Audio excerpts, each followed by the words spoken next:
everyone and welcome back. I am Ilhan. അപ്പോൾ എല്ലാവർക്കും സുഖമാണെന്ന് വിചാരിക്കുന്നു.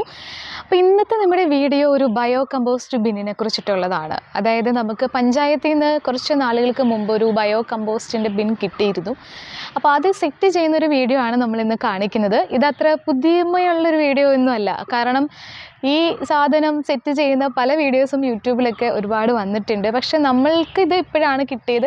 അതുകൊണ്ട് ഞാനത് സെറ്റ് ചെയ്യുന്നത് നിങ്ങളെ കാണിക്കാമെന്ന് വിചാരിച്ചു. അപ്പോൾ ഇത് എനിക്ക് കിട്ടിയിട്ട് കുറേ ദിവസമായിട്ടോ, കുറേ ദിവസമല്ല കുറച്ച് നാളുകളായി. പക്ഷേ ഇതുവരെ എനിക്ക് സമയം കിട്ടിയില്ല. സെറ്റ് ചെയ്യാനൊരു 5 മിനിറ്റത്തെ കാര്യമുള്ളൂ. പക്ഷേ ഇത് വീഡിയോ എടുക്കേണ്ടി വരുമ്പോൾ കുറച്ച് സമയം വേണ്ടി വരുമല്ലോ. അപ്പോൾ അതുകൊണ്ട് ഞാൻ ഇങ്ങനെ വെയിറ്റ് ചെയ്ത് ഇരിക്കുകയായിരുന്നു. അപ്പോൾ അത് സെറ്റ് ചെയ്യുന്നതാണ് നമ്മുടെ ഇന്നത്തെ വീഡിയോ. അപ്പോൾ ഈ സാധനം നമുക്ക് പഞ്ചായത്തിൽ നിന്ന് 165 രൂപയ്ക്കാണ് കിട്ടിയിട്ടുള്ളത്. 3 വലിയ ബക്കറ്റും അതിൻ്റെ കൂടെ ഒരു വലിയ ചാക്കിൽ ഇനോക്കുലം എന്ന് പറയുന്ന കൊക്കോ പീറ്റും കൂടിയാണ് നമുക്ക് കിട്ടിയിട്ടുള്ളത്. അപ്പോൾ ഇത് വളരെ ലാഭമാണ്. കാരണം ഇത് പല വീഡിയോയും ഞാൻ കണ്ടപ്പോൾ എനിക്ക് അതിലൊക്കെ ഒരുപാട് വില കൊടുത്ത ആളുകൾ വാങ്ങിയതൊക്കെ ഞാൻ ഇങ്ങനെ കണ്ടിരുന്നു. അപ്പോൾ നമുക്ക് ഇത്രയും പൈസയ്ക്കാണ് ഇത് കിട്ടിയിട്ടുള്ളത്. ഈ ഒരു കമ്പോസ്റ്റ് ബിന്നിൻ്റെ ഒരു പ്രത്യേകത എന്താണെന്ന് വെച്ചാൽ നമ്മുടെ വീട്ടിലുള്ള ജൈവ മാലിന്യങ്ങൾ, അതായത് നമ്മുടെ പച്ചക്കറിയുടെ വേസ്റ്റ്, ഫുഡിൻ്റെ വേസ്റ്റ്, അങ്ങനെയുള്ള സാധനങ്ങളൊക്കെ നമുക്ക് സംസ്കരിച്ച് നല്ലൊരു കമ്പോസ്റ്റാക്കി മാറ്റാൻ പറ്റുന്ന ഒരു അടിപൊളി സാധനമാണ്. അപ്പോൾ ഇത് 3 ബക്കറ്റുകളാണ് ഇതിലുള്ളത്. 3 ബക്കറ്റും അതിന് 3 അടപ്പും, അങ്ങനെയാണ് ഇത് വരുന്നത്. നമ്മുടെ വീട്ടിലെ വേസ്റ്റൊക്കെ നമ്മളൊരു പാത്രത്തിലോ അല്ലെങ്കിൽ ബക്കറ്റിലൊക്കെ ഇട്ട് വെച്ചാലും അതൊരു കമ്പോസ്റ്റായിട്ട് മാറാൻ വളരെ ബുദ്ധിമുട്ടാണ്. പക്ഷേ ഈ ഒരു പാത്രത്തിൻ്റെ പ്രത്യേകത എന്താണെന്ന് വെച്ചാൽ ഇതിൻ്റെ അകത്തേക്ക് നോക്കിയാൽ നമുക്ക് മനസ്സിലാവും, അതിൽ നിറയെ സുഷിരങ്ങളൊക്കെ ഉള്ളത് മനസ്സിലാവും. അപ്പോൾ ആ സുഷിരങ്ങളിലൂടെ എയർ സർക്കുലേഷൻ നടക്കും. അങ്ങനെ ഈ ഇതിലിടുന്ന വേസ്റ്റ് എല്ലാം വളരെ എളുപ്പത്തിൽ കമ്പോസ്റ്റായിട്ട് മാറുകയും ചെയ്യുന്നതാണ്. അപ്പോൾ ഇത് എങ്ങനെയാണ് സെറ്റ് ചെയ്യുന്നതെന്ന് നമുക്ക് നോക്കാം. ഇതിൽ ആദ്യത്തെ ഈ ഒരു പച്ച കളറിലിരിക്കുന്ന ഈ ഒരു അടപ്പ് പോലത്തെ ഒരു സാധനമുണ്ട്. ഇതിനകത്ത് ഇങ്ങനെ ഒരു വേസ്റ്റ് അല്ലെങ്കിൽ ഇതിൻ്റെ ഒരു വെള്ളമോ ചിലരെയൊക്കെ ശേഖരിക്കാനുള്ളൊരു സാധനമാണെന്നാണ് എനിക്ക് തോന്നുന്നത്. അത് ഏറ്റവും അടിയിൽ വയ്ക്കുക.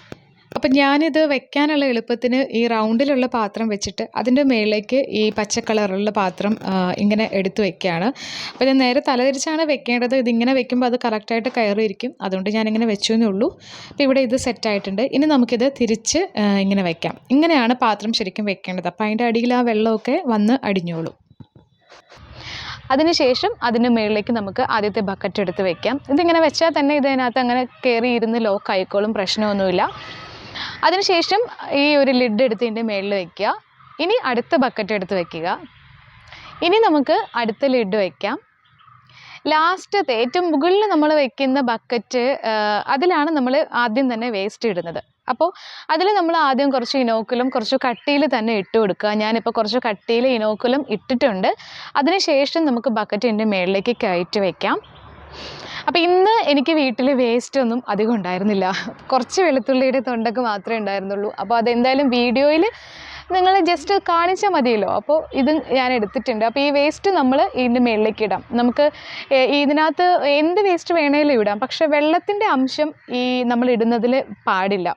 അത്രയും മാത്രം ഒന്ന് ശ്രദ്ധിച്ചാൽ മതി. പിന്നെ മുട്ടയുടെ തൊണ്ടൊക്കെ ഇടുകയാണെങ്കിൽ അത് ഇടാണ്ടിരിക്കുന്നതായിരിക്കും ഏറ്റവും നല്ലത്. അത് നമുക്ക് വേറെ പൊടിച്ചൊക്കെ വേറെ ഫെർട്ടിലൈസറായിട്ടൊക്കെ ഉണ്ടാക്കാം. ഇനിയിപ്പോൾ ഇടുകയാണെങ്കിൽ ചെറുതായിട്ടൊന്ന് പൊടിച്ചിട്ടിടുക. കാരണം അത് കമ്പോസ്റ്റായിട്ട് മാറാനായിട്ട് കുറച്ച് താമസം ഉണ്ടാവും.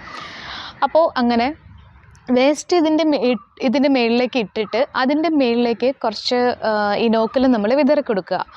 അപ്പോൾ എപ്പോഴും വേസ്റ്റ് വരുമ്പോൾ കൊണ്ടുവന്ന് ഇതിനകത്തേക്ക് ഇടേണ്ട ആവശ്യമില്ല. ഒരു ദിവസം നമ്മൾ കളക്ട് ചെയ്ത് വെച്ചിട്ട് രാവിലെ മുതൽ കളക്ട് ചെയ്ത് വെച്ചിട്ട് വൈകുന്നേരം നമ്മൾ ഈ ഇതിലേക്ക് വേസ്റ്റ് കൊണ്ട് ഇടുക. എന്നിട്ട് അതിൻ്റെ മുകളിൽ ഇനോക്കുലം വിതറുക, അടച്ചു വയ്ക്കുക. ഇത്രയേ ഉള്ളൂ സംഭവം. വളരെ സിമ്പിളാണ്. അപ്പോൾ ഇതിങ്ങനെ ചെയ്തിട്ടുണ്ടെങ്കിൽ ഒരു പെട്ടെന്നൊന്നും ഒരാഴ്ച കൊണ്ടൊന്നും ഇത് കമ്പോസ്റ്റായിട്ട് മാറില്ല. ഒരു 45 ദിവസം മിനിമം എടുക്കും ഇത് കമ്പോസ്റ്റായിട്ട് മാറാനായിട്ട്. ഒരു പാത്രം ഫുള്ളായി കഴിയുമ്പോൾ അത് നമ്മൾ അടിയിലേക്ക് വെക്കുക. എന്നിട്ട് അതിൻ്റെ മുകളിലേക്ക് അടുത്ത ബക്കറ്റ് എടുത്ത് വയ്ക്കുക.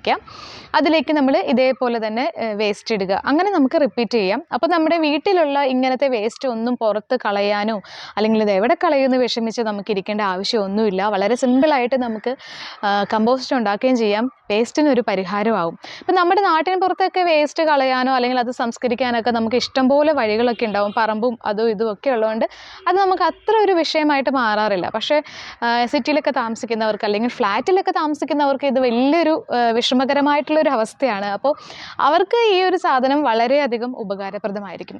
അപ്പോൾ നിങ്ങൾ ഇതുവരെ ഇത് വാങ്ങിയിട്ടില്ല എന്നുണ്ടെങ്കിൽ നിങ്ങളുടെ പഞ്ചായത്ത് മെമ്പറുമായിട്ട് കോൺടാക്ട് ചെയ്ത് നിങ്ങൾക്കിത് വാങ്ങിക്കാവുന്നതാണ്. പിന്നെ ഇത് മഴയൊന്നും കൊള്ളാത്ത അല്ലെങ്കിൽ വെള്ളമൊന്നും ചാടാത്തൊരു സ്ഥലത്ത് വേണം വയ്ക്കാനായിട്ട്.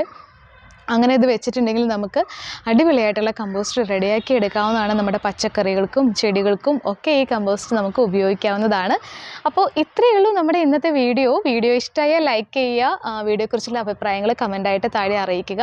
ചാനൽ സബ്സ്ക്രൈബ് ചെയ്യാതെ കാണുന്ന കൂട്ടുകാർ ഇപ്പോൾ തന്നെ ഒന്ന് സബ്സ്ക്രൈബ് ചെയ്ത് സപ്പോർട്ട് ചെയ്യുക, നമ്മുടെ ഫാമിലിയിൽ ജോയിൻ ചെയ്യുക. ഗാർഡനിങ് സംബന്ധമായിട്ടുള്ള വീഡിയോകളാണ് നമ്മുടെ ചാനലിൽ വരുന്നത്. അതേപോലെ സെയിൽ വീഡിയോസൊക്കെ വരുന്നുണ്ട് കേട്ടോ. ഞാൻ പറഞ്ഞല്ലോ അതിൻ്റെ കുറച്ച് പണിപ്പുരയിലാണെന്ന് ഞാൻ പറഞ്ഞു. അപ്പോൾ അതാണ് ഞാൻ സെയിൽ വീഡിയോ ഒന്നും ഇടാത്തത്. അതൊക്കെ താമസിയാതെ തന്നെ വരുന്നതാണ്. അടിപൊളി ചെടികളൊക്കെ നിങ്ങൾക്ക് വേണ്ടി റെഡിയാക്കിക്കൊണ്ടിരിക്കുകയാണ് ഞാൻ. അപ്പോൾ അതിൻ്റെയൊക്കെ വീഡിയോ കാണാൻ വേണ്ടിയിട്ട് നമ്മുടെ ചാനൽ സബ്സ്ക്രൈബ് ചെയ്ത് വെച്ചേക്കുക. അപ്പോൾ നമുക്കിനി അടുത്തൊരു വീഡിയോയിൽ കാണാം. ബൈ.